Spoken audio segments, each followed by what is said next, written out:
বেঈমান কখনো অনুতপ্ত হয় না, স্বার্থপর কখনো কৃতজ্ঞতা স্বীকার করে না, আর সুবিধাবাদী কখনো কারো আপন হতে পারে না। সমাজে এখন সত্য কথা বলাটা যেন অপরাধ হয়ে গেছে।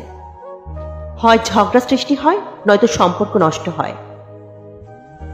সবকিছুতে কপালের দোষ দিয়ে লাভ নেই।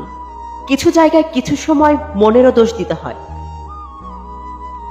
মানুষ আঘাত না পাওয়া পর্যন্ত বদলাতে পারে না। যে যত বেশি আঘাত পায় সে তত বেশি বদলায়। মানুষের পতন সেই সময় থেকেই শুরু হয়ে যায়, যখন সে আপন মানুষকে হারানোর জন্য পর মানুষের পরামর্শ নেয়। খুব সহজে মনের কথা বলে ফেলা মানুষগুলো আর যাই হোক, অন্যের ক্ষতি চিন্তা কখনোই করতে পারে না।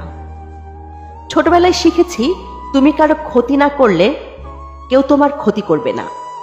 আর বাস্তবে শিখলাম, তুমি যার ভালো চাইবে সেই সবার আগে তোমার ক্ষতি করবে। বদলে যায়নি, অধিকার হারিয়ে গেছে, তাই বিরক্ত করা ছেড়ে দিয়েছি। জীবন খুবই সুন্দর, তাই না?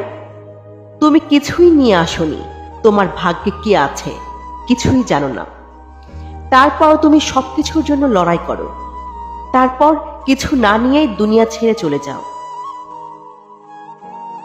টাকা আর সম্মান এক নয়। টাকা তো ভিক্ষা করেও পাওয়া যায়, কিন্তু সম্মান, সেটা তো কর্ম, ব্যবহার আর চরিত্রের মাধ্যমে অর্জন করতে হয়।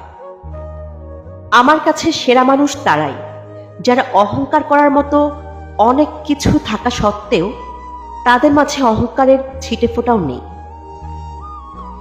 আপনার স্থানে যখন অন্য কেউ চলে আসবে, তখনই আপনাকে সেই স্থান থেকে বিয়োগ করা হবে, হয়তো কৌশলে, নয়তো অজুহাতে।